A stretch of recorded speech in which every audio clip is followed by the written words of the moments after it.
Hello and howdy, welcome to another episode of cEDH Academy. First and foremost, thank you so much for 1,000 subscribers. That's so awesome. Once I revamped my channel here to provide cEDH educational content after years of hiatus of providing any content, I wasn't sure how large this would get. I'm really happy that we've gotten to 1,000 subscribers. That's, of course, could not have done it without you. Thank you so much for being here, and I look forward to making more content as we move forward in the future. Speaking of the future, we're going to look at cards that we might see in the future from this new Hobbit set that just released. I took the top 30 cards that would be at least somewhat maybe cEDH quality or better, of course. And I'm gonna put them all into a ranking of 5 tiers. Of course, these are S through D. S tier, A tier, B tier, C tier, D tier. Pretty much a classic. I wrote out what they kind of more stand for so you understand my idea for why I'm going to put things in each tier. S is super good. Played in basically everything that can play it. This is a very hard tier to get into, so it's going to be very minimal cards. As far as basically there's just 2 cards that actually go into this tier from this set, and it's actually pretty dope that we have 2 cards that go in this tier from the set. Many sets don't have more than 1 card in this tier. Things like Force of Victory are things that you can think about that are like recently released the past couple of years, as like obviously people are going to run this all the time. A tier is actual cEDH. These cards that are like really good for the colors or for certain game plans, things that you're going to be seeing all the time for very specific decks, and those decks are generally really good decks in the meta, so you're going to see these all the time. They're going to help the decks a lot. B is borderline. That's going to be like cards that are not really going to help a deck very much, but you will see them in certain decks that will want to have these in the decks, as well as cards that are definitely going to be playable in cEDH meta, but they're not going to be amazing. So maybe like my tier system is like tier 1 through 5 for cEDH. Tier 1 is like literally the best 5-6 decks in the format. Tier 2 is like you expect it to win a tournament. Tier 3 is it could win a tournament. I wouldn't be surprised, but I wouldn't expect it to. Tier 4 is like, yeah, this is playable for like pickups, might get some wins in a tournament, but you won't really get past the top 16 kind of situation. And then tier 5 is like, this is technically cEDH, but it's kind of a bad deck. So B would be for cards that would go into those like tier 4 or 5 decks, maybe in a tier 3 deck, or it's like a decent card that maybe will run into a tier 2 deck or something, but it's not great. C is cope, where it's like, I get it, I understand the idea of it, it's good for like tier 4, tier 5 level cEDH, but not great. And then D tier here for dud is like, this is literally a tier 5. Like technically you can play this in a cEDH deck and it does function in a cEDH deck, but it's not great. I don't recommend playing this really. I think it's worse than cope. I think it's straight up just bad. Okay, that's enough explanation. Let's go ahead and get the show on the road. And with that, we'll go and cover the 2 cards that I've already done entire videos for. So if you want explanation for those, their videos are in the description below. I do very long, in-depth coverage of these cards, so I'll quickly cover them. First one is Gleaming Splendor, and that one is going into S tier. That is straight off the bat. I won't waste your time. This is the best card in this set. This card is going to go into any deck that has white, that has a game plan that's going to take you to turn 3 or longer. Like if you're going to play in any form of slot meta, which is very prevalent right now in cEDH, a lot of Ristic Study, long games, a lot of control, games are going to like turn 3 minimum, going to turn 4 and later, pretty much always. Gleaming Splendor is going to be a great value for you, blah, blah, blah, blah. I talked about that in the video. Go check that out. Anyway, moving faster. Queen of Dale, also great card. You'll run this not as strong and commonly seen as Gleaming Splendor, but still so many decks are going to want to run this. If you have draw engines, awesome. If you do tokens matter things, awesome. If you do graveyard shenanigans, awesome. This is a great card for so many different archetypes, with also having pretty good general value. Not quite as good as Gleaming Splendor. I would rank this a little bit below, but to keep things simple, I just have 5 tiers, therefore this goes in tier 1. Okay, moving on to cards that are actually new for this video for me covering. First up, we have Back End Banquet. This is a 6 mana artifact, and it says when this artifact enters, create 3 food tokens, and you can tap it to add a colorless mana for each food you control. So at baseline, it's 6 mana to cast a mana rock that lets you tap for 3 mana. Probably more if you do a food-centric deck.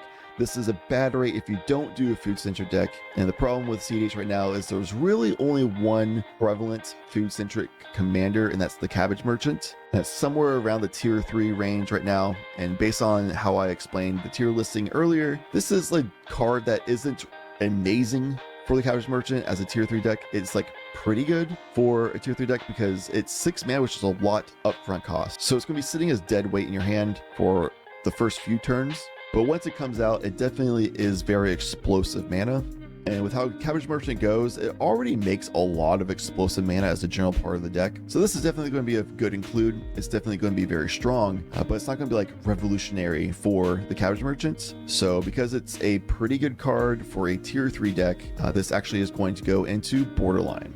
And sticking on the Cabbage Merchant train, we'll go ahead and cover Green Bilbo, aka Bilbo Fellow Conspirator. This also goes into Cabbage Merchant. It's a 3 mana legendary creature, halfling citizen, 2/3. Says if you would create a food token, instead create a food token and a treasure token. This one is exactly like back in Banquet, where it's fantastic for Cabbage Merchant because you make foods all the time, and it's a tier 3 deck. It's also a card that can go better into other food-centric decks than back in Banquet can. Like I said before, food-centric decks aren't very strong in the meta right now. They're not very common. Cabbage Merchant seems to be the best one, tier 3. Other ones like some weird Absent pile decks, things like that, or some Selesnya stuff. Those are more of like the maybe barely tier 3, but really like a tier 4 level decks. And because of all that, Bilbo, it essentially is the same as back in Banquet. I think Bilbo is, for the early game value, going to be a lot better than back in Banquet, but back in Banquet can give you a lot better explosive game finishing later game value for mana. From what I know, they're about the same.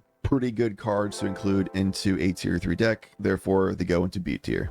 Next up, we have Bard, King of Dale. This is going to be the first commander that we talk about. Even though Bilbo and Queen of Dale are both legendary creatures, nobody's looking at those to be commanders because they're just not strong enough for cEDH in that regard. But Bard, King of Dale definitely is someone who says things on the card that is strong enough for cEDH consideration. It's an Azorius commander, 6 mana, which is the biggest downfall. The reach vigilance kind of doesn't matter, 3/5, nice toughness so it can survive. Human Noble Archer, the human part, you can make a Cavern of Souls named Human to make Bard uncounterable, as well as all those silence creatures like Voice of Victory and Grand Abolisher. Lots of humans that are really solid for Azorius that you can work with. But Bard, King of Dale says importantly, if you would draw a card except the first one you draw in each of your draw steps, draw 2 cards instead. And if one or more tokens will be created under your control, twice that many of those tokens are created instead. So it's a replacement effect that just doubles your card draw and token creation basically. Obviously in a very slop heavy meta with like no bad cards Kinnan, Rogeshai, things like that being very common. Rhystic Study and Smothering Tide are rampant all over the place. Azorius can run both of those themselves, can run copy enchantments, all that kind of stuff. So you basically have a copy enchantment and copier in the command zone, and 2 colors that are very good at slowing down the game, controlling, and playing into the slot meta. A lot of times you can play lines where as soon as Bard comes out, you can just do some infinite token lines or do something crazy with infinite draws. Translate this into a way that just wins the game for you. The value of Bard coming out is super strong. It is a creature that's harder to counter, can be uncounterable from Cavern of Souls. It's got high toughness, so it's hard to ping down with OBM. So with that much card draw, it probably could happen. So at the end of the day, if you play in a very slop heavy meta and games go long enough that you can actually cast a 6 mana commander and Azorius, then sure, Bard is fantastic. But the moment turbo decks enter the field, your commander is going to do a whole lot of absolutely nothing for you in the first like 3, 4, maybe even 5 turns. And with the state of cEDH right now, if your commander is doing absolutely nothing for you for that long of the game, if you don't have other decks in the pod keeping the games going long, then it's a great chance that this is not going to be cutting it. My early predictions is that Bard, King of Dale is going to end up being like a tier 4 commander. Like it's playable, it can find success, but it might make it to like top 16 sometimes. I'd be shocked if it wins a tournament, but hey, it's possible, early days, and who knows where the meta takes us in the future. So it's always possible, but for right now, I personally think that Bard, King of Dale, while it will find wins in cEDH, overall cEDH meta, especially considering playing in tournaments, which is what you should be doing mostly when discussing cEDH, I would say Bard, King of Dale would go into the Cope tier. I know some people play Bard. Sorry to those people. I'm just going to keep it real. Next up, we have Belladonna Took. This is a white legendary creature, halfling citizen, 2/2, for only 2 mana. She gives you some minor value engines, specifically if you're in a token creating deck. Obviously in white, that's probably going to happen. You have things like Smothering Tide, the Taru, Queen of Dale we talked about earlier, and Gleaming Splendor make tokens. And her minor value is whenever a token you control enters, you gain 1 life if it's the first time this ability has resolved this turn, which is pretty useless. But the second time, you draw a card. And if it's the third time, you put +1/+1 counter on each creature you control. So if you're in like a tokens matter stacks deck, like a maybe in Brigid, maybe in some kind of Selesnya stacks control package, maybe some Naya decks might care. There's certain decks that make tokens very consistently, might need a little bit more minor card draw engine, putting the +1/+1 counters on consistently throughout the game, especially if you are a stacks deck that makes a slow game, that could matter a lot more. So I wouldn't say this is a complete dud card, but this is definitely like a decent to minor include that goes into more of like the fringe decks. There might be some tier 3 decks that include this, but it's not a great card to go into a tier 3 deck. So it's more so like pretty decent card to include for like tier 4 decks. So because of that, I'm going to put Belladonna also in the cope tier, because she's not completely useless. She's not straight up bad, but it's going to be hard to find which decks exactly she's going to be found in, but she definitely will find some place in some decks out there. Next up is the spicy card, Bilbo's Gambit. For 1 and a white, this 2 mana instant. You can gift a treasure, but what it says is you return a target spell to its owner's hand. So you just kind of bounce it back to their hand. They can recast it, which is a big deal, but maybe not that turn, depending on how much mana it costs. And it especially would not be on that turn if you gave that gift of treasure, because if the gift was promised, meaning you gave someone a treasure, then players can't cast spells this turn. Now, I will admit I kind of got baited by this card at first. I was a little bit excited about it because giving a treasure to another player, if they're silenced, is not a big deal, because it could be like a silence effect that you can win the game with on that turn anyway yourself. However, I realized that it says players, not opponents. All players can't cast spells this turn. That includes you. Now, of course, this could be a nice like stop effect, kind of like how Angel's Grace is like, no, we're just going to stop and not win on this turn, basically. Angel's Grace is even split second, 1 mana less, and doesn't always do the job. Same would be for Bilbo's Gambit, except it doesn't have split second. It has to give somebody else a treasure, and it costs 1 more mana. Now, there are specific decks where Bilbo's Gambit actually will work out pretty well as a silence effect. Activation-based decks such as cEDH could run this card and then do activations in a way that we don't care about casting spells anymore, just gonna do activations to win the game. Could be the same in a deck like Tayam, where you just, at this point, just do activations, and it's all creature-based activation lines, no work spells cast, we win the game now. In decks like that, I can see a world where Bilbo's Gambit is really good still and playable. Though I'm not going to say it's a really good card. I'm not going to put an S tier, obviously. It's not going to go in every white deck. It's not going to go in A tier because I don't think most decks will want this, even as like a denial or defensive piece. I don't even think cEDH is going to end up running this because it costs 2 mana to do this, and then you need 5 mana for the cEDH activations, and mana lines are usually pretty tight for cEDH activation lines if you want to try to win the game. Plus, the card quality in that deck is so high, it's hard to find a spot for something like this. Even a deck like Tayam is going to be really hard because it's kind of situational when this is actually a good option, because it's not as good as a silence effect. Silence cards are going to be better because you can just silence defensively, move on. You can also use it offensively to silence and then start casting spells and win the game. You can do that on your own turn and then start casting spells on your own turn to set up and win the game from there. So this is like a bad silence overall, plus you have to give someone else a treasure, and it's not good defensive purpose because you still have to give them back their spell to their hand so they can cast whatever that problem thing was later on anyway. Of course, if you don't win the game in that exact turn. So I don't even think this is like borderline a great card. I don't think it's B. It definitely does a thing. I don't think this is completely useless, but I think there's going to be so many scenarios where this will feel bad in hand and doesn't do the job. If you want an extra silence effect beyond silence, you just go like Orange Chant. After that, you go like Abeyance, where you draw a card as well. There's also silence creatures. Ranger Captive Eos exists. If you have blue in your color identity, you just run Permission Denied. So I really want to put this card in dud category because I think it's going to be almost always useless, but it's possible that this could be cope. It's possible. If I could put it somewhere between C and D tier, that's what I would do. But for now, I'm not a believer. I think it's just not going to be very good. I think it's going to be a dud. I think at the end of the day, it's going to be rare that you actually see this in any decks at all. You need so much setup, but just know if you start seeing a bunch of tie-in players run this, then my updated list would be having this in C tier for cope. Okay, next up we have Bilbo Thief of the Night, aka Blue Bilbo, or Blue Bow, if you will. It's the 2 mana blue legendary creature halfling rogue, 2/2. It says that spells you cast from anywhere other than your hand cost 1 less to cast. And whenever Bilbo attacks, you may cast an artifact, instant, or sorcery spell from your graveyard. If an instant or sorcery spell cast this way would be put in your graveyard, exile it instead. So it's a cheap creature, which does matter. It's certainly not going to be a commander. Spells you cast from anywhere other than your hand cost 1 or less to cast, which is pretty much going to be top of your library, from exile or graveyard. For Underworld Breach lines, you're generally going to be able to win without needing this anyway.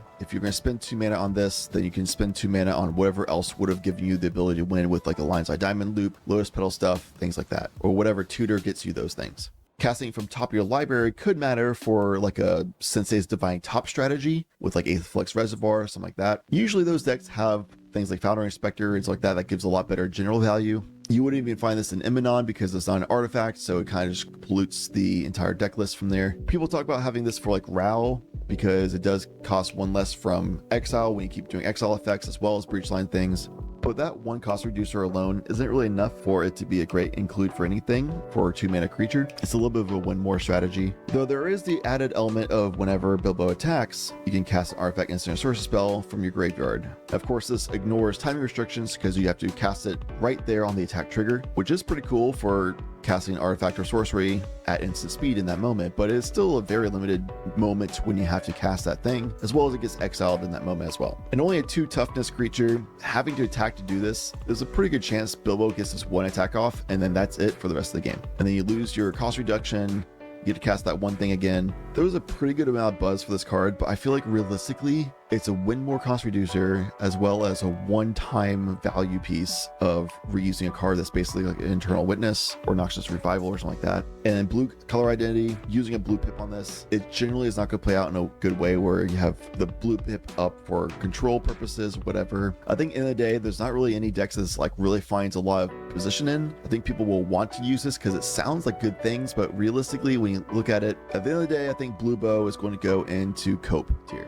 Moving on to another commander that we'd be seeing in cEDH. I don't know how much, but I'm sure you'll see it here and there. Is the Great Goblin. It's a new Rakdos commander, and this is going to be a Goblin Tribal commander. We've seen some mono red Goblin Tribal things like Muxus and Zada. They found some success, but they're definitely a tier 4 deck. If you see them in top 16, you think, oh, that's pretty neat that they made it that far. And if they win the tournament, you think, what the heck happened at this tournament? So it definitely can win, but it's certainly based on expectations, tier 4 level. Great Goblin having black for support is pretty big because black gives you this rituals, overpowered tutors, has some card advantage things, has some board control things like Orcish Bowmasters and Daily Rollick and such. Orcish Bowmasters, notably for the first part of Great Goblin, would deal 2 damage to players per ping instead of just 1, or will do 1 damage to a creature and then 2 damage to the opponent. So these pings, the extra damage is a factor, but it's not really the big part of why you run the Great Goblin. It's mostly for having black to go along with your otherwise basically mono red Goblin strategy, but also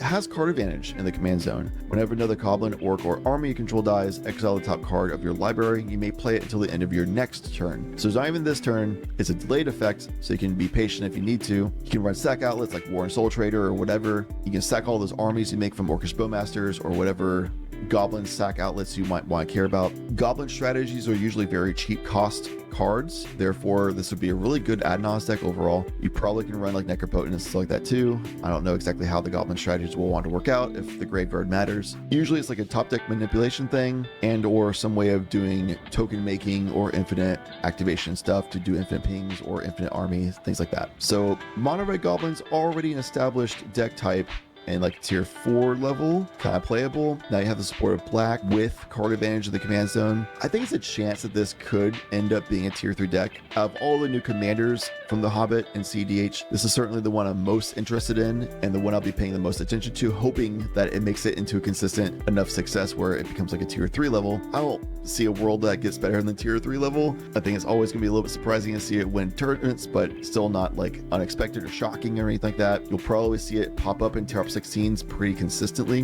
but overall I think it's going to be, at least based on early expectations, a tier 4 deck with potential to be tier 3. But because it's based on potential and my early predictions of tier 4, the Great Goblin is going to go into Cope tier. Keeping into the Goblin theme, we'll move on to the Bothersome Noisemaker. This 2-mana Goblin Bard says whenever you cast a non-creature spell, amass goblins 1. This of course is something that could go into those mono red Goblin strategy things, because you'll probably cast a few non-creature spells to amass tokens that you could then sacrifice to then have value from whatever sacrifice outlet matters, notably the Great Goblin giving you cards. So this translating with the Great Goblin to being every time you cast a non-creature spell, if you have a sack outlet, it also gives you a card that you can use, so card draw pseudo. This could combo well enough as a value engine that, especially if you go into more of a mid-range game plan for the Great Goblin, this could be really good. For the turbo focus side, maybe not. It depends on how the builds go. I'm not that familiarized with it. I haven't really done Goblin strategies in cEDH myself much, but this is definitely a card that could go into the Great Goblin pretty well. It's not an amazing card, and it would go into like a tier 4 deck. It's certainly not a dud, but it's definitely borderline dud based on those classifications. The fact that it is a probably not even guaranteed go into a deck that would be like a tier 4, maybe tier 3 level in other tier 4 decks, because of all those classifications, even though I want to put it in the cope category, I am going to have to put it in the dud category. It might not even be played in tier 4 decks, is what it is, but definitely does the thing if you can get the setup and do the thing. Moving on though, we have Dockside Extortionist at home. That's going to be Dragon's Desire. For double the mana of Dockside Extortionist and not being a creature, you can add 1 red mana for each artifact your opponents control. So Dockside Extortionist was half the cost, so way cheaper and early you can play. It is a creature, so harder to counter, and it makes a treasure they can use for later turns or at whatever timing you want, instead of being a floating red pip each time. And Dockside Extortionist was for each artifact or enchantment your opponent controlled, whereas this is only for artifacts. So this is definitely a very downgraded version of Dockside Extortionist, very power scaling aware. We don't want to make something that's that strong again, kind of a situation. If your opponents have 5 artifacts and this is a +1 ritual, but 4 mana investment for +1 ritual is pretty bad. Rite of Flame, 1 mana for +1 is pretty much the par for CH level rituals. If you use Geo Surge at 4 mana, makes you 7 mana, that gets you a Tali. But what deck would you really want to put this in? Because if it is a turbo deck, people will not have enough artifacts out to get enough mana for this to be worth it. If you're in a mid-range deck, then you probably run things like Burgi, Stormkill Artist, things like that that run on your own game plan. There isn't really a deck that makes sense to run this card because it completely relies on your opponents having artifacts. It's a high cost investment that could easily be countered, and it makes only specifically red mana that has to be used right now. It's just way too many conditions that you have to be meeting, too many boxes to be checked for this to be good. I'd actually be kind of surprised to see this in decks. If I do, it'd be like, that's kind of neat tech maybe, but most likely this is going to end up being a dud, therefore I'll put it in the dud category. Moving on, we have Dwarven Mauler. Staying in red, it looks like. For 1 red pip, we have a dwarf. That's a 2/1. Magda loves this. A 1 pip dwarf. That's all we need. 1 cost dwarf. It's 2/1, so it's better than a 1 pip 1/1 dwarf straight up. Plus, it says that equip abilities you activate that target this creature cost 2 less to activate. Magda doesn't really run equipment. It's not really that big part of a strategy or anything like that. It is a thing, but realistically, it's just a 1 pip dwarf that's a 2/1 instead of a 1/1. So it's like a decent, I guess, card. Magda is still definitely a top tier deck. It's probably like top 15, maybe top 10 decks right now in cEDH still. It's definitely up there. Obviously tier link. I could probably do a tier list for decks and cEDH on a later video, but it's all opinionated for the most part. You can use stacks of backup and claims, things like that. But yeah, top 15-ish, maybe top 10 deck. This is a decent include that's like technically an upgrade, but you're not really excited about it. You're just like, oh, well, I guess we might as well. So because of that, it's certainly not cope. It's going to go into a top tier deck. So based on my classifications, I kind of have to put it into borderline, even though obviously it's not that exciting of a card. It is an upgrade or a top tier deck. Moving on, we have Fateful Discovery going to blue for a while here. It's a 5 mana enchantment that says whenever an artifact you control enters, draw a card. Out the gates, 5 mana is a lot of mana, and 2 blue pips is a big deal because you need that blue mana for protection, for counters, things like that. However, it is a permanent, so it likely will stick around for value moving forward. And it says whenever an artifact you control enters, draw a card. So of course, if you compare this with Smothering Tithe, that means every time an opponent draws a card, they pay 2 mana, otherwise you get a treasure and you draw a card. That's pretty awesome. It's also going to be a very self-sufficient strategy where you make infinite artifacts from some kind of game plan, where therefore you can draw as many cards as you want. Obviously, this is not a May. You need to remove Fateful Discovery at some point so you don't deck yourself, but still, it's a very powerful effect. And anytime there's a card that says like whenever something happens you also get this thing, that's gonna be strong. You always have to look at that for CH level. If this certain very common thing happens, you also get this other resource. That's some form of resource doubling. That's always gonna be a very strong effect. But you need to think about like what deck does this go into. Yeah, I already mentioned the Smothering Tithe thing, or Treasure Maker things like Leaning Splendor could work. Maybe like a pairing with Taru, things like that. So maybe some Azorius decks would look at this as some form of value engine. If you're low on colors, you have a lot more flex spots to work with. You're not stretched thin from all the different colors to have only spots for the best of the cards. So for like flex spot options, especially if you're a very artifact focused deck, maybe like a Shorkai, or some kind of Azorius deck that just really cares about this kind of stuff going on. You have extra blue because all your lands tap for blue anyway or something. You know you're going to be making a lot of treasures or a lot of other kind of like artifact matters deck. This could find value. I would say I don't know exactly what decks this goes into right now because it's still 5 mana. Is so big. And I already put Bard in a cope tier despite being very powerful effects because it's 6 mana. to do a very powerful effect. This is 5 mana for a non-creature to do a powerful effect. Therefore, even though this is definitely a really good card, it's still going to go into the cope category. We'll probably see this in decks, especially earlier rather than later on. Obviously, has a potential of going to B tier because it could go into some decent decks, but I don't know. I don't really see it that great. We'll see, I guess. I don't know.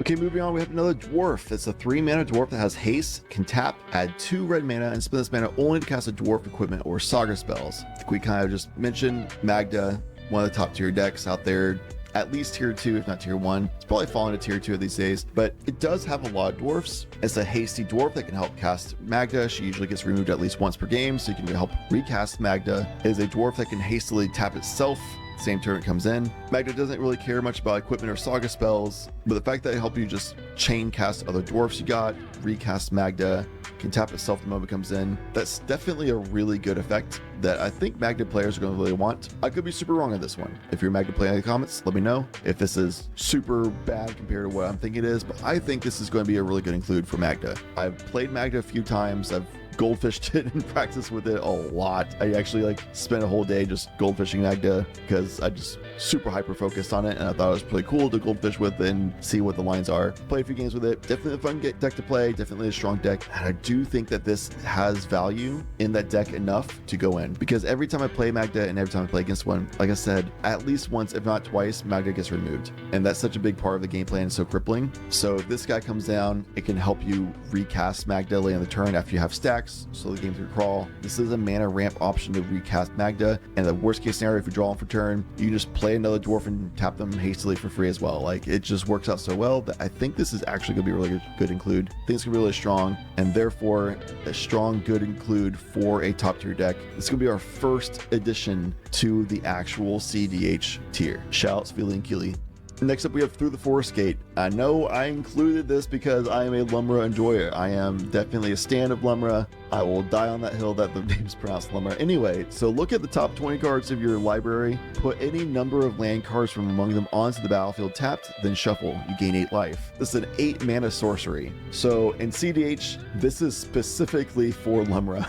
This is also for Nissa, if you're running Nissa as a commander with Secret Lumra Commander. There are some kind of cope decks that are doing land-based strategies. There's also Wandering Minstrel, of course, that does very land-based strategies. I'm not sure, even as a very big advocate for Lumra, if Lumra is better than the Wandering Minstrel. Lumra has a lot better inevitability factor, but Wandering Minstrel has a lot better options and flexibility. Those two are really good, but Wandering Minstrel is not going to be something that runs this card. Way too many colors, you're stretched way too thin, there's way too many other good cards to run. But in Lumra, with a mono green deck, there is a world where you're running 50 lands. Every Lumra deck's running about 48 to 50 lands. Some run 47, some run up to 52, but it's almost always 48 to 50. So at that roughly 50% chance, when you look at the top 20 cards of your library, you're going to put 10 lands on average onto the battlefield. They'll enter tapped, but of course, if you know Lumra, there's a lot of untappers, there's a lot of landfall, ATB effect things that make you mana, whatever. So on average,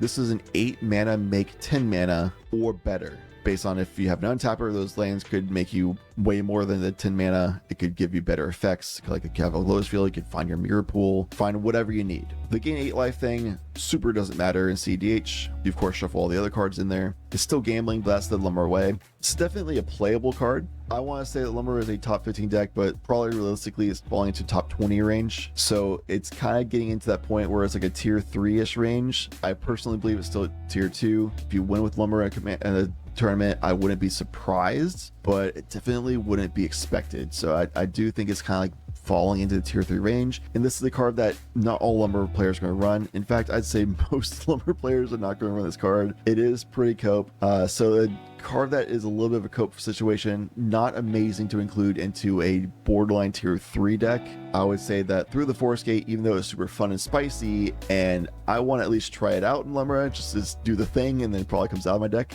I put this one into the cope tier. But this is really, I'm gonna be honest, this is very Lumra biased. This is cope tier because I love Lumra. I think it's a top 20 deck. I think it's potentially tier 2, but probably more realistically upper range of tier 3 deck. And it's a card that probably is not going to be running it. If I'm gonna be honest, it should be a dud, but I have personal bias, so I will put it in cope tier. I'm definitely coping with this card. Moving on, we have Gandalf, Goblin's Bane. This is an adventure creature. The sorcery side of it is a 2-mana sorcery. It says look at the top 2 cards of your library and exile them face down. For as long as they remain exiled, you may play them if you control a wizard. And then Gandalf is a 3-mana Avatar Wizard. Whenever you cast a non-creature spell, Gandalf gets +1/+1 until end of turn and deals 1 damage to each opponent. So talking about the sorcery first, is definitely card advantage. It's going to cost 1 pip if you're in Ral. Ral is a wizard as well. So for 1 pip, you can cast a sorcery to get 2 cards, trigger Ral, and then you can play those cards. It's a play, so it could be a land as well if you need a land for turn. So Ral players are looking at this one. Ral is definitely a tier 1 deck still. It's fallen off a little bit, but still a tier 1 deck, absolutely. So the worst case scenario is just 1 mana, get cards. That's definitely what Ral wants. Gandalf being a 3-mana wizard, it's a fallback plan in case you need to flip Ral and Ral's no longer a wizard. You can still cast Gandalf and then still cast those other cards later. You can control when the flip happens pretty well, so you should be able to navigate that timing windows and the restrictions of having a wizard pretty easily. So being able to have a fallback on a wizard, be able to cast those spells later or play those spells later, or cards I should say,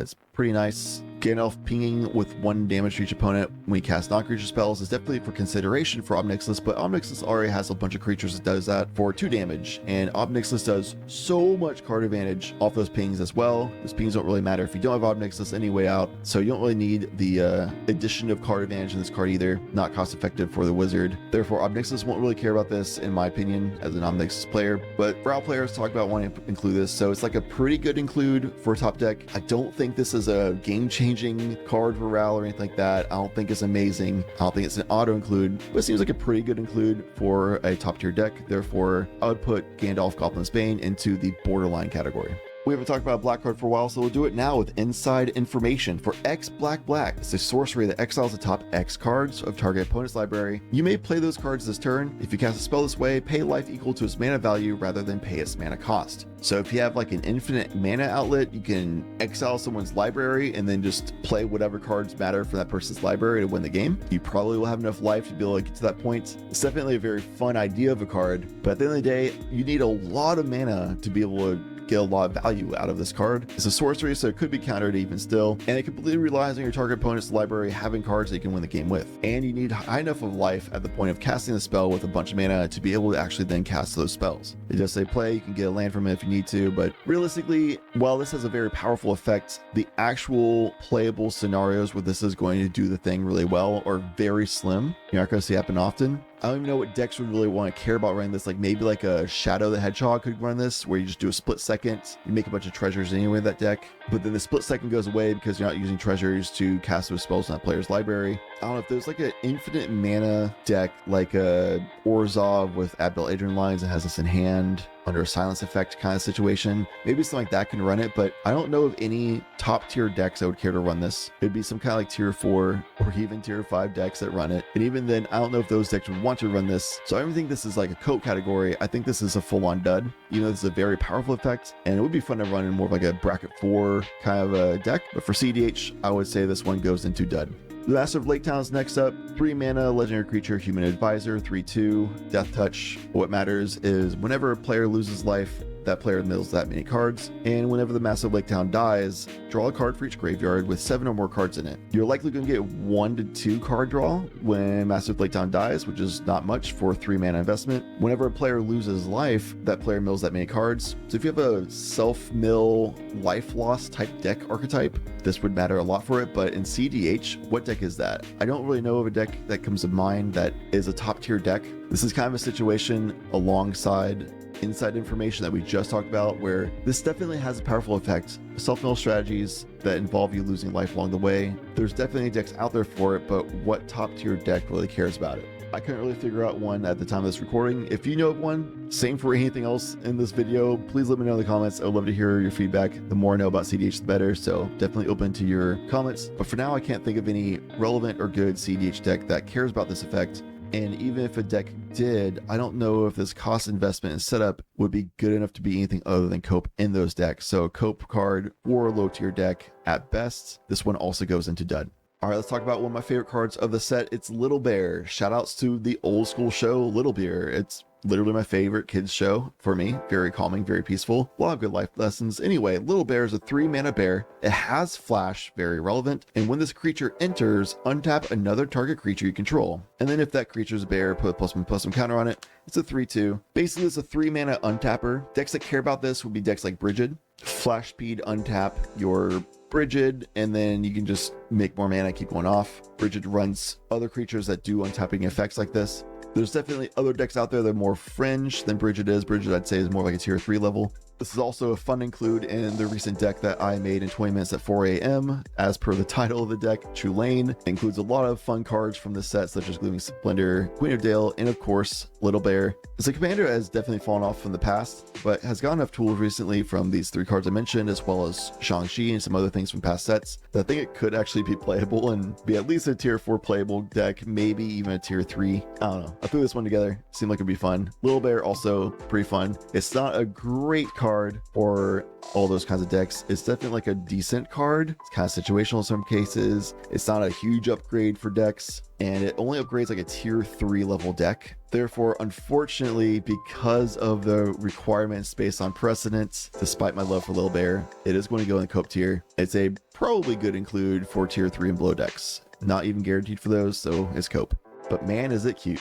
Next up, we have Uncover the Moon Letters, a 4-mana blue enchantment. Whenever you cast a non-creature spell, you may draw X cards, where X is the amount of mana spent to cast that spell. If you do, discard 2 cards. This is a very powerful effect. Whenever you do a thing, you draw cards. That's super powerful. The only problem is in cEDH, I don't know what decks really run this. It's in blue. So you can cast non-creature spells, where a lot of times you want to try bring down the cost level of cards to 0, 1, or 2 at most, in most cases. So most of your spells would then draw you 2 cards at most, and then you have to discard 2 cards no matter what. Thankfully it is a May, so if you do like a free counter spell, you don't have to discard 2 cards to do it. You just choose not to do the effect. But it's a 4-mana investment for something that you aren't realistically going to get a lot of value out of. So even though this is a super powerful effect, casual decks are probably going to love it, maybe even up to bracket 4. At cEDH level, realistically, there isn't a scenario this is going to really pop off that big. Therefore, it goes in the dud category. Orcrist Goblin Cleaver, 3-mana legendary artifact sword. It's an equipment. The equipped creature has +2/+2 and has trample. That could be relevant for some certain decks, but probably not. And then the most relevant part is whenever an equipped creature deals combat damage to a player, choose a creature type, and then create a treasure token for each creature you control of that type. So you have something like Queen of Dale that makes a ton of humans along the way, and you have equipped Orcrist, then boom, you just did a bunch of treasure making based on all your humans to then pop off and do whatever you want. I feel like a Goblin Tribal thing where you make a bunch of Goblin tokens. Maybe you do some kind of lumber strategy where you make a bunch of zombies and then you go and just do trample with the zombies. But at the end of the day, the problem this has is these decks that make a ton of different tokens in cEDH are also decks that already have ways of making a buttload of mana by doing Gaia's Cradle focused untap, retap shenanigans. Now, to be fair, the treasure tokens matters a lot because you can make different mana types, not just the green from Gaia's Cradle. But in the Cradle decks, you have like Thrasios, which doesn't care about what kind of mana you have. You just put generic mana into Thrasios to draw a bunch of cards and then win the game. In Brigid, it's green and white. Green is going to be most of your deck anyway, so you don't really care. Plus, Brigid can untap and make white mana as well, so you don't really care about the treasure tokens for that one either. Could be a deck like Xyrus, that's like a tier 3 deck. Tokens, make a bunch of treasure from that, but also that does a lot of Gaia's Cradle shenanigans and things from there. So while this is a pretty good effect, I don't really know what deck this actually would go into. And even the decks that I can think of either wouldn't want it, or it's not even a guarantee to go into those decks. And even those decks that are maybe go into, those are like tier 4 worst decks. Therefore, I'd say that Orcrist for cEDH purposes is a dud. Part in Friendship, a 5-mana enchantment. It's in green. Green makes a bunch of mana, so this mana cost is like kind of like a white or blue 3-mana enchantment. If you think about it, but still it's a 5-mana enchantment in green. Whenever a non-token creature you control dies, reveal cards from the top of your library until you reveal a creature card. If its mana value is less than or equal to the number of lands you control, put it onto the battlefield. Otherwise, put it in your hand. Put the rest in the bottom of your library in a random order. This ability triggers only once each turn. By turn 3 to 4, you'll have 3 to 4 lands. And if you have a sacrifice creature type strategy, this can trigger pretty reliably. And then you get a creature that's mana value 3 or 4 or less, which is almost all creatures you care about in cEDH. In green, you have bigger creatures than the average other color decks, but you have better options for playing extra lands such as exploration, things like that. In Lumra, you have a lot of sacrifice options for the non-token creature of Lumra herself. You have a bunch of lands, and therefore you're going to get whatever creature revealed onto the battlefield. So this is a 5 mana enchantment that has pretty good guaranteed value in Lumra specifically.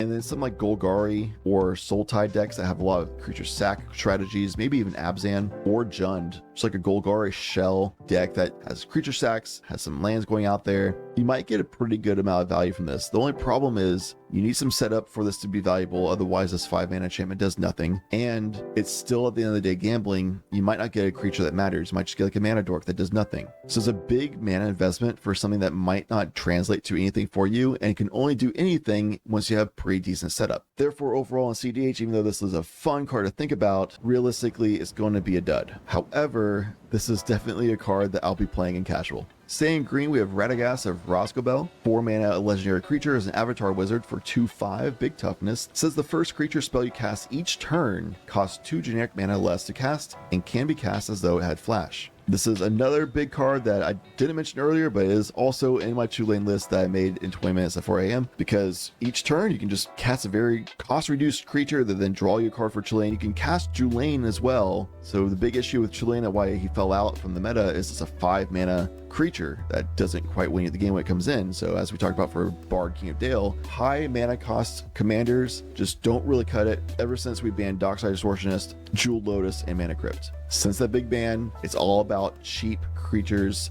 in the command zone. We want guaranteed value every game at low cost, so we can get it out early and start doing the thing. Chelane being 2 and 3 mana pips will actually just be the 3 mana pips, so 3 cost Chelane is pretty awesome. Obviously as cope.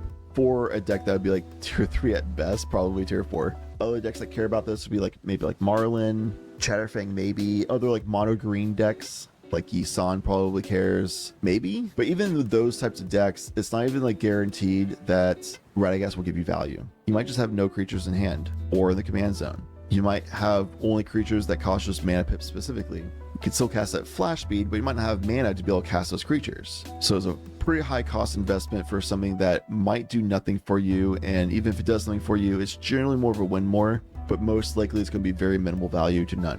It's a cope include that's like a maybe for the lower tier decks overall. Therefore, it's going to go in the dud category. Riddles in the Dark is a 3 mana instant. It says to look at the top 4 cards of your library and separate them in a face down pile and a face up pile. An opponent chooses one of the piles. Put that pile into your hand and the others into your graveyard. This is a pretty high cost investment of 3 mana to look at 4 cards that might just be a whole bunch of lands or nothing really from it. You can put one pile face up and the other one face down. So if you get like 4 lands, you get like 2 lands out of this. Nice. If you get 3 lands and nothing, people see the lands pile and they'll be like, well, that's face down cards, probably something, so we'll give you the lands.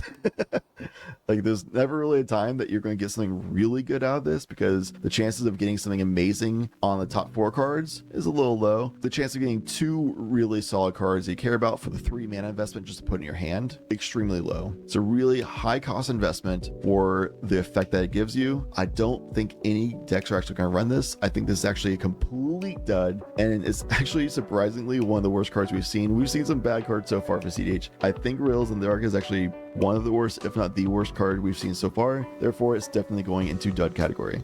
Let's now take a trip to Sackville for the Sackville Bagginses. This 2 mana black legendary creature, Halfling Citizen, is a 2/2, and it says that whenever they enter, you may sacrifice another creature artifact. If you do, draw a card and create a treasure token. So baseline value is 2 mana, draw a card and create a treasure token in a deck that cares about sacrificing things. It also says that whenever you sacrifice a token, target opponent loses 1 life. It's a pretty similar effect as Mayhem Devil. Mayhem Devil says that when any player sacrifices any permanent, Mayhem Devil deals 1 damage to any target.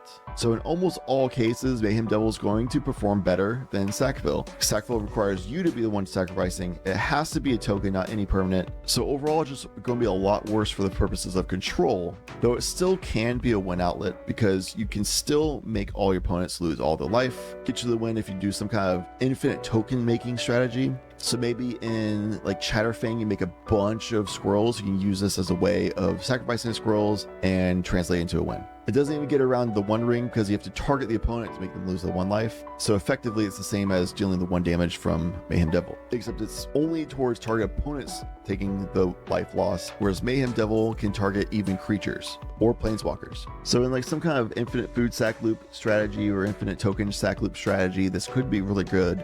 But again, I don't know what deck really runs that. I feel like I've said that so many times this video that surely there's some kind of tier 4 deck out there that does infinite sack token foods strategy that is suddenly going to be brought up to tier 3 because they got all these new pieces that actually works for it. Surely. What that is, I don't know. Some kind of Abzan thing or Jund deck, maybe Sultai or just Golgari. There's got to be a deck out there that is just waiting for these extra pieces, has been off my radar, it's been off basically everybody's radar, and suddenly is going to start showing up. When that happens, yeah, this will probably be at least cope tier, if not borderline, but because I don't know what that deck is, this is not even a guaranteed include. It does give you that kind of value of drawing a card and create a treasure token, but you need to have another creature artifact out that you're willing to sacrifice in that moment to get that card draw and treasure token. Because this be another creature as well, it can't even sacrifice itself. So you can't even have that worst case 2 mana to get yourself 1 treasure back and draw a card by sacrificing itself. You have to have something else to set up, even for that minor value in that one moment. And I don't know what deck this goes into, but it definitely does a powerful thing. It definitely can help you win a game. It definitely will be played in a lot of casual decks, but for cEDH, I don't know where it goes, and it's not an amazing include, therefore it's a dud. There they go. Okay, we have one of the last commanders to talk about, and that's Smaug, Wicked Worm. It's a Rakdos commander for 5 mana. When it enters, you create X tapped treasure tokens, where X is the number of artifacts your opponents control. Whenever you cast a spell, if mana from a treasure was spent to cast it, you draw a card and lose 1 life. This kind of has a very similar vibe to Shadow the Hedgehog, where it's a Rakdos commander that cares all about making treasures and getting value from that. Shadow is like you set up a lot of treasures and then you just win the game from split second stuff. Nobody can respond to you. Smaug has card draw in the command zone, which is really good. It's just so unfortunate that the treasures enter tapped whenever Smaug enters. So doing like a infinite sack and reanimate type strategy with Smaug doesn't really work. And Rakdos doing flicker effects isn't really realistic. And then using him as like a ritual for a big explosive turn doesn't really make a lot of sense because everything comes in tapped. So you need to play a Rakdos strategy where you cast this 5 mana commander that requires your opponents to also have a good amount of artifacts, to then the next turn you can then use your treasures to cast spells to then also draw cards. But you also need to cast enough small cost spells that do things that allow you to draw cards, because you can only draw 1 card per spell cast from your treasures. So just way too many conditions, not enough value. I think as a commander, even considering this as a 99 option, I don't really see this working. I mean, there's some like obscure or fringe commanders that might consider this, but that would also be the dud category. And I think as a commander, this also is going to be a complete dud. I don't think it's going to have a lot of value. Therefore, Smaug Wicked Worm is going to go into dud. We'll quickly move on to what I think is the better Smaug, the Impenetrable. This is a 7 mana Rakdos commander. So yeah, 2 more mana. That's definitely a really big deal. This is a flying indestructible hasted dragon. It's an 8/7 and says whenever Smaug is dealt non-combat damage, create that many treasure tokens. There's a lot of tech in Rakdos. Mayhem Devil is one of them, where he can just do damage to Smaug, doing a bunch of pings. He's indestructible, therefore all those infinite pings you do to Smaug in these loops doesn't matter. You'll just make a bunch of treasures. There's a 1-piece infinite mana line with Smaug that's Chain Lightning. We pay 1 mana, deal 3 damage to Smaug, you make 3 treasures, and then you spend 2 of those treasures to pay the 2 red mana cost to then copy the Chain Lightning to then do damage to Smaug again. So you net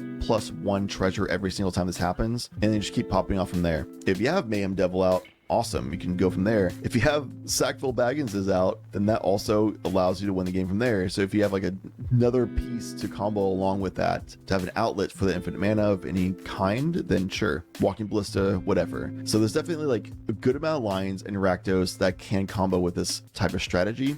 There's other things I didn't mention as well, of course, just long video, we'll keep it short. 7 mana is a lot though, that's the biggest problem. So like if this was like a 4 mana commander, I'd probably put this in B tier. Like 3 to 4 mana commander, B tier for sure. If it's like a 5 mana commander, I'd consider it, but yeah, 6 would be too much even. 7 mana is too much. Black and red can make a bunch of mana. A lot of treasure token strategies, a lot of rituals, things like that. You can get to 7 mana, cast it very easily, but then it's also the concern of will it actually resolve as well, and can we get all the pieces we need? So I think this is a commander that can be played in cEDH. I think it's going to be better than tier 5 though. I think it's going to be a tier 4 commander. I think it's playable. I think it will find wins here and there. I think it's around the shadow level where like it's definitely better than like literal trash tier 5 where it's like technically cEDH but not really playable. I think you're going to be able to find some wins just like Shadow does. You can find a top cut situation sometimes just like Shadow does, but winning a tournament would be absolutely shocking. It'd be kind of baffling and I'd be wondering what's going on in that tournament. It's definitely possible. I've seen crazier things, but for now I'm going to put Smaug the Impenetrable as a commander into Cope tier.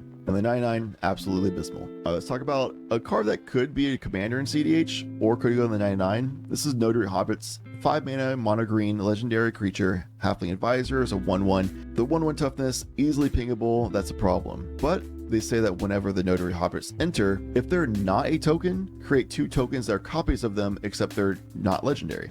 They also say that you can tap them and add 1 colorless mana for each halfling you control.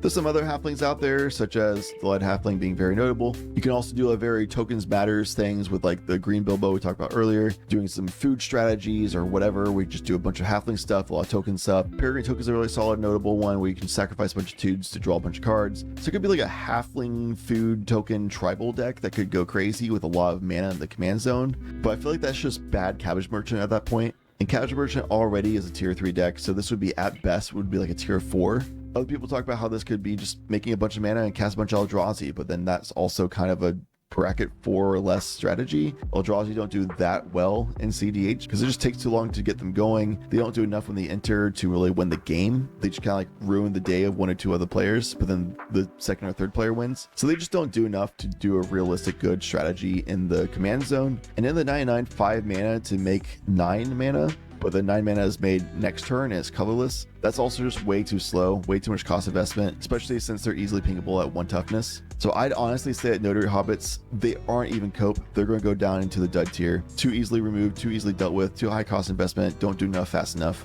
There they go. Thorin Oakenshield is a Boros Dwarf Noble, 3/2 Trampler, has Storied, which is a new mechanic that says if you control 3 or more artifacts, legendaries, and or sagas, you have an enduring story for the rest of the game. So it's kind of like the City's Blessing mechanic that we've seen in the past, except this is way easier to get online. So assuming you basically will just have Storied every game, he therefore also says that as long as you have enduring story, artifacts and creatures you control have Ward 1. 1 mana is pretty easy to pay for any like big target removal kind of thing, but like an Orcish Bowmaster situation where they ping you a bunch of times and they pay 1 mana each time, people aren't really going to be pinging you that much. They don't really have that much mana. If they're relying on free spells like Snapback or something to get rid of something that you have, they don't have that mana because they're relying on free spells. The question then goes into what deck does this go into? You could have it in like Winota, could be a good deck for it, where you have a bunch of different creatures. They ping off all of those creatures, but they all have Ward 1, so you can't really realistically do that. Helps protect Winota as well. It's also a non-human creature with trample that could get through. Also at cheap cost of only 2. Other decks like Zerda, maybe Sammy would care about this. I don't think it's good enough to go into 3+ mana decks. Maybe I'm wrong, maybe it goes into Toph or something. But I think it is still a solid include to go into Winota, which is still like a top 20 deck out there in cEDH. Still holding strong. Zerda's out there like a tier 3 deck. Sammy's probably more of a tier 4, but I know someone named Just Ice that does perform really well with Sammy out there, so it's not a very commonly seen commander, but that player definitely makes them look good, so they make it look like a tier 3 deck. And there's maybe some other decks out there that this could go into as just a general good protection for cheap. Protects all of your artifacts and creatures. It's like a blanket Ward 1, but especially considering the fact that it's a pretty good include to go into a top 20 deck for Winota, I'm going to put Thorin Oakenshield in borderline. We'll go to the final commander for this tier list. We're almost there, team. Stick with me. This is Thranduil, the Elven King. It's a Sultai 5 mana cost commander. It's a 5/6, pretty large toughness. It says that Thranduil has all activate abilities of all elf cards in your graveyard. That's huge. It also says that whenever another legendary elf you control enters, draw 2 cards and discard card. That will come up here and there because you will run some legendary elves in the 99, but not a lot. So this won't happen all the time. What we're really focusing on is all the activated abilities of all elf cards in your graveyard. Most notably is Thranduil the Elven King has a 1-card win con, which is Buried Alive, something that you'd be probably familiar with if you're familiar with Crick. Crick has the Buried Alive 1-card win con as well. What Thranduil's condition would be, long story short, is you have 2 elves that go into the graveyard, Incubation Druid and Devoted Druid that allows you to tap for essentially infinite mana. And then you have Deepwood Denizen, which is an elf that pays a bunch of mana, taps it to draw a card, but because of Devoted Druid, you also then untap to then just keep paying the mana once you've established infinite mana, keep untapping to tap again and draw a card, draw your entire deck, win with like Thoracle or some other kind of win condition you have in your deck. So it's a pretty big deal that it can be so compact of win condition. Problems would be then if one of those cards are in your hand at the time, unlucky, this gets a little bit more awkward to try to set up and win with. Thranduil himself is a 5 mana big cost investment commander, and we talked about that earlier in this video. That's a lot of mana for current state of cEDH for your commander. That doesn't necessarily win right away, especially because Thranduil doesn't have haste. You need to have like Shang-Chi or Concordant Crossroads or something else that gives Thranduil haste to then win that same turn that Thranduil comes down. So a big cost commander that doesn't win reliably the same turn they enter needs setup pieces, can be disrupted by your own deck disrupting you, and something like Agatha's Soul Cauldron or Endurance or something of that sort could also completely disrupt your game plan. So it's not the most sturdy game plan, it's not the most reliable, it's not the fastest. Therefore, this commander at best is going to be cope tier. I think he's certainly playable. I think people will get wins with him. I don't think it's a complete dud, but I certainly wouldn't put him in a tier 3 category. If I see him in a top 16, I'd be like, oh, that's pretty neat, that's cool, I get it. But winning a tournament would be a complete shocker. Therefore, Thranduil, the Elven King as a commander, is going in cope tier. We made it, we're there. The final card for this set review, the tier list of these cards. Wizard Staff for 1 and a blue. This is an artifact equipment that says equipped creatures have prowess, usually not relevant, but maybe. If an ability of equipped creature triggers, that ability triggers an additional time, which is pretty massive. We said earlier in this video, doubling value effects is super freaking strong. And it says that to equip to a wizard is just 1 generic mana. So for 3 total mana, you can give your wizard trigger doubling. It also can equip 3 to anything that's not a wizard as well. It can trigger double anything, not just wizards. The most notable wizard everybody's talking about for Wizard Staff would be Vivi. Certainly a very good deck in the format. Definitely a top 20 deck. Probably still top 15 even with Crystal coming in. I personally believe Crystal is better than Vivi, and I have videos about that on my channel. But even still, I think Vivi is going to be a tier 2 commander. Curiosity effects give the creature that ability. Therefore, Wizard Staff would double the curiosity value of Vivi. And even if you don't have the curiosity effects on yet, doubling the Vivi trigger means that everybody takes 2 damage for every non-creature spell you cast, as well as Vivi gets up 2 more power and gets prowess on top of it. So it goes up 3 power total as you keep casting these spells, which net neutrals from Orcish Bowmaster triggers when you draw 3 cards with the curiosity effects. So you draw 3 cards from Curiosity, Orcish Bowmaster triggers 3 times, they ping Vivi 3 times, but you just got +2/+2 counters from Vivi trigger being doubled, and then the prowess gives another +1/+1, so that's +3/+3 total for every single trigger. Obviously layered effects, you just have all the prowess and counter applications happen first, and then you would have the card draw to then trigger Orcish Bowmasters. So just net neutrals, which is huge. Vivi suddenly with Wizard Staff can just survive Orcish Bowmasters. Future Chad here, editing Chad, totally spaced on this one. I'm sure a lot of you realize at this point. Wizard Staff triggering the curiosity effects makes you draw 6 cards. Of course, that triggers Orcish Bowmaster 6 times to do 6 damage to Vivi, meaning the 3 toughness you get every time does not outweigh or net neutral the 6 damage coming in. So this actually makes things actively worse for Vivi's survival against Orcish Bowmaster specifically. I don't think this affects my ranking for this card on the tier list overall. Thinking about it afterwards, I'm pretty sure I'd rank it the same.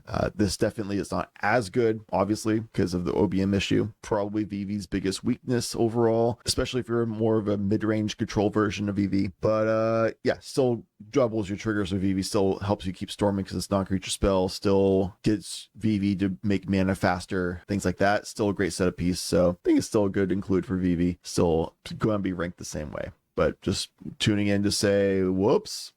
And for a 3 mana cost, you do this as like a setup round. You just cast this on like turn 1 or turn 2, turn Vivi turn 2, turn 3, and then equip and pop off turn 3, turn 4. It fits within that mold of deck tempo super well. I think this is going to be a really strong include for a tier 2 deck, one of the top decks in the format. Another very notable wizard out there is Kefka. I don't think Wizard Staff is going to go in Kefka because most successful Kefka decks just kind of have like Harmonic Prodigy, sure, but Harmonic Prodigy can be out and give the value the moment Kefka enters.